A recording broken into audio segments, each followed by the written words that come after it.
Bible ऐसा बताती है कि परमेश्वर ने इब्राहिम से कहा, मेरी उपस्थिति में चल और सिद्ध होता जा। इंग्लिश में लिखा गया है, walk in my presence and be blameless. एक ट्रांसलेशन में लिखा गया है, walk before me and be blameless. परमेश्वर ने इब्राहिम को ये बात कही थी कि मेरी हुजूरी में चल, मेरे साथ चल और सिद्ध होता जा। मेरे भाइयों, मेरी बहनों, मैं आपको बताना चाहता हूँ, खुदा ने इब्राहिम से ये क्यों और कब कहा। याद रखिए, परमेश्वर ने ये इब्राहिम को तब कहा जब इब्राहिम अपने लाइफ में बहुत सारी सीरियस मिस्टेक्स कर चुके थे। आप जानते होंगे कि परमेश्वर ने इब्राहिम से ये प्रॉमिस किया था कि प्रभु उसे बच्चा देंगे, लेकिन जब उस संतान को उत्पन्न होने में थोड़ी सी देर हुई तो सैरा ने एक गलत एडवाइस दी इब्राहिम को, और इब्राहिम ने उसकी एडवाइस मान ली। उसने हाजिरा से रिलेशनशिप बनाया और वहाँ से एक बच्चा पैदा हुआ। और बाइबल बताती है प्रभु को ये बात बिल्कुल भी अच्छी नहीं लगी। इब्राहिम ने दूसरी गलती ये की थी कि इब्राहिम बगैर परमेश्वर से पूछे उस देश से आगे निकल गया जिस देश में एक्चुअली उसको रहना था। एक और गलती इब्राहिम ने ये की कि उसने अपनी जान बचाने के लिए सैरा के लिए ऐसा कहा कि वो मेरी बहन है। मेरे भाइयों, मेरी बहनों, अगर आप इब्राहिम के लिए बाइबल में उत्पत्ति में 12 से लेके 17 तक अगर आप इन 5 चैप्टर्स को उत्पत्ति में पढ़ेंगे तो आपको वहाँ पर पता चलेगा कि इब्राहिम ने 17 से पहले बहुत गलतियाँ की। प्रभु ने उससे कहा था तू यहाँ से निकल, लेकिन वो लूत को लेके वहाँ से निकला था। जहाँ तक मैंने पढ़ा है, मेरी स्टडी है, मैंने बहुत अच्छी क्वालिटीज़ भी मैंने इब्राहिम में देखी, लेकिन मैंने कुछ गलतियाँ भी उनके अंदर देखी। और सब कुछ इसलिए लिखा गया है ताकि हम लर्न करें। आप जानते हैं, सब कुछ देखने के बाद खुदा ने इब्राहिम को छोड़ा नहीं, पर परमेश्वर ने इब्राहिम को रास्ता दिखाया। यह हमारे परमेश्वर की एक बहुत अच्छी क्वालिटी है कि हम जब गलतियां करते हैं, गुनाहों में फंस जाते हैं, तो प्रभु हमें छोड़ता नहीं है, वो हमें बाहर निकलने का रास्ता दिखाता है। आप जानते हैं, परमेश्वर ने इब्राहिम से कहा, मेरे साथ चल, मेरी उपस्थिति में चल और सिद्ध होता जा। क्यों परमेश्वर ने इब्राहिम से ये कहा? आप जानते हैं, जब परमेश्वर इस दुनिया को बना रहा था तब बाइबल ऐसा बताती है कि जब प्रभु इस पृथ्वी को बना रहा था तब जब उसने पेड़ बनाए तो उसने ज़मीन से बात की थी। उसने ज़मीन से कहा था कि तुझ में से हर वो पेड़ उगे और उसमें से फल आए। पेड़ से बात करने के लिए उसे ज़मीन से बात की। आप पढ़ते होंगे कि परमेश्वर ने जब मछलियां बनाई तो उससे पानी से बात की। उसे पानी से कहा कि तुझ में से हर वो जीव जंतु उठे। और मैं आपको बताना चाहता हूं, अगर आप एक पेड़ को ज़मीन से निकालेंगे तो वो सूख जाएगा क्योंकि उसकी जड़ आपने उखाड़ दी। अगर आप एक मछली को पानी में से निकालेंगे तो वो मर जाएगी। अब जानते हैं, जानवरों को ज़मीन से बनाया गया, मछलियों को पानी के अंदर बनाया गया, इवन पेड़ को भी ऐसे ही बनाया गया। लेकिन आप जानते हैं, जब परमेश्वर इंसान बना रहा था तो उसने किससे बात की? उसने खुद से बात की। आओ हम मनुष्य बनाएं, उसने खुद से बात की।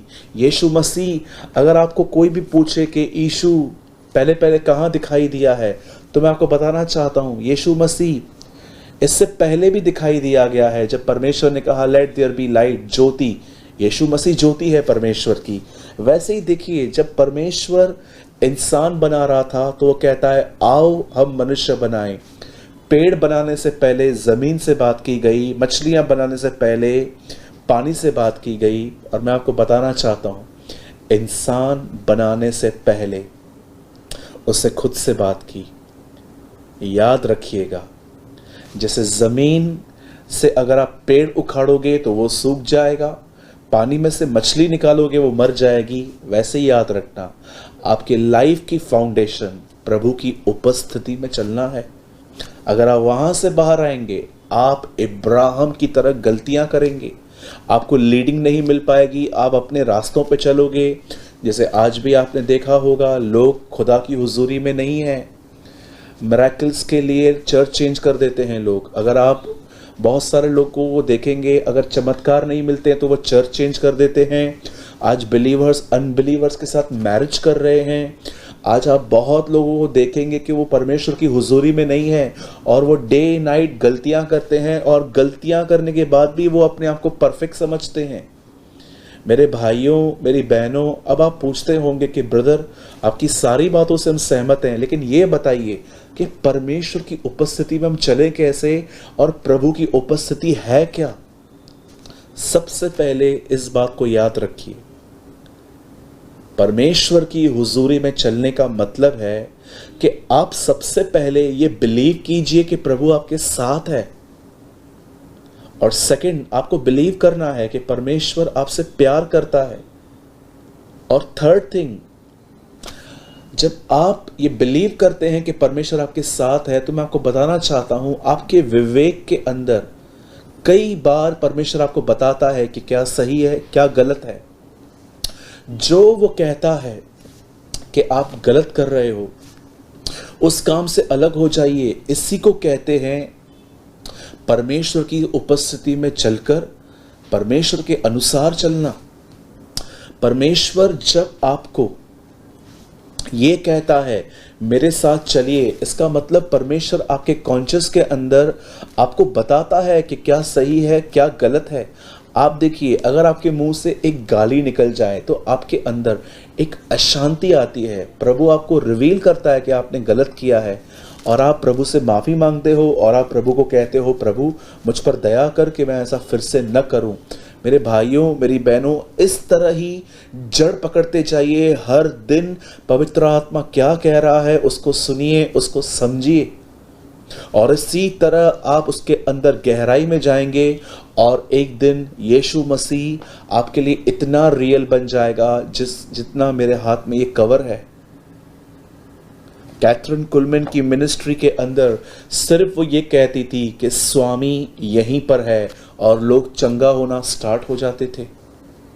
मैंने ऐसे परमेश्वर के दासों के बारे में पढ़ा है जिनके आंखों से अनॉइंटिंग बाहर पास होती थी और लोग चंगे होते थे।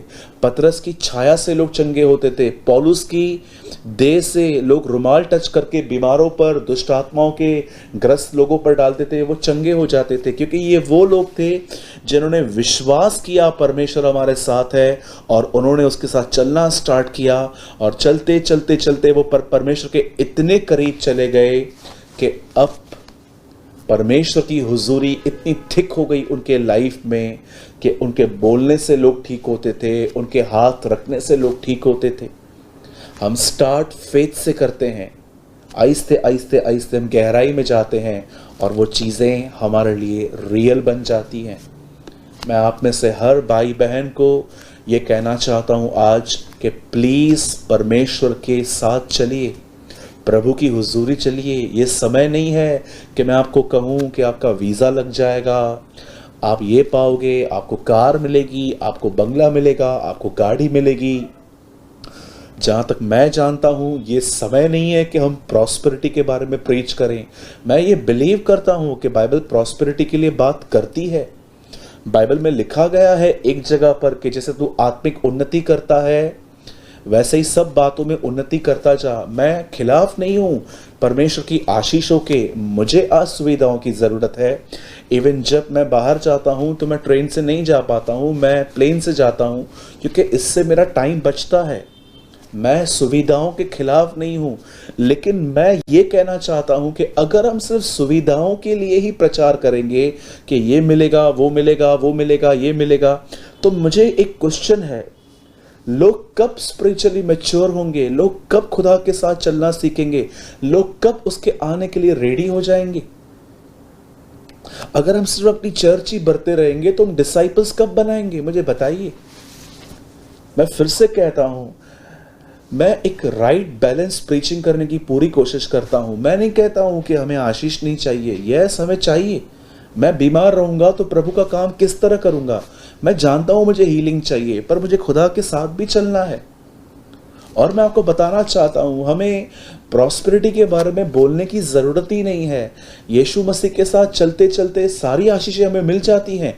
जो भी हमारी ज़रूरतें हैं, जैसे कि कपड़ा, खाना पीना, बच्चों की एजुकेशन, हमारे बच्चों की शादियां सही जगहों पर हो, आपको लगता है कि आप खुदा के साथ चलोगे, वो आपकी इन बातों की केयर नहीं करेगा? आज बहुत सारे मसीह लोग बहुत वर्ल्डली हैं। जब तक परमेश्वर उनको कुछ ब्लेसिंग न दे, वो उसको जान नहीं पाते हैं। मेरे भाइयों, मेरी बहनों, खुदा के साथ चलिए। अगर आप इस पैशन को खो भी चुके हैं अपने लाइफ में, अगर आपको लगता है कि आप लाइफस्टाइल का पीछा कर रहे हैं, आप मिनिस्ट्री का पीछा कर रहे हैं, या आप एक ठंडे मसीह हो गए हैं, मैं आपसे कहना चाहता हूँ, फास्टिंग कीजिए, खुदा के करीब जाइए, उससे कहिए कि प्रभु, मैं वो कुंवारी हूँ जिसके हाथ में मशाल तो है पर आग बुझ गई है, प्रभु से फिर से जला, और प्रभु आपकी मदद करेगा। मेरे भाइयों, मेरी बहनों, खुदा के साथ चलिए, उसकी उपस्थिति में चलिए। आप उसके बाद देखेंगे, इब्राहिम को जब सेकंड टाइम परमेश्वर ने एक और आवाज़ दी, प्रभु ने उससे कहा अपने बेटे को बलिदान कर। इस बार उसने सैरा से नहीं पूछा, ही नो कि प्रभु की आवाज़ है, मेरे पास, मुझे किसी से पूछने की ज़रूरत नहीं है, मुझे उसका पीछा करना है। इस बार उससे वो गलती नहीं की, क्योंकि वो जानता था अगर वो सैरा को बताएगा तो सैरा शायद उसे रोक सकती है। पर जब प्रभु ने उसे कहा, उसने वो बलिदान किया।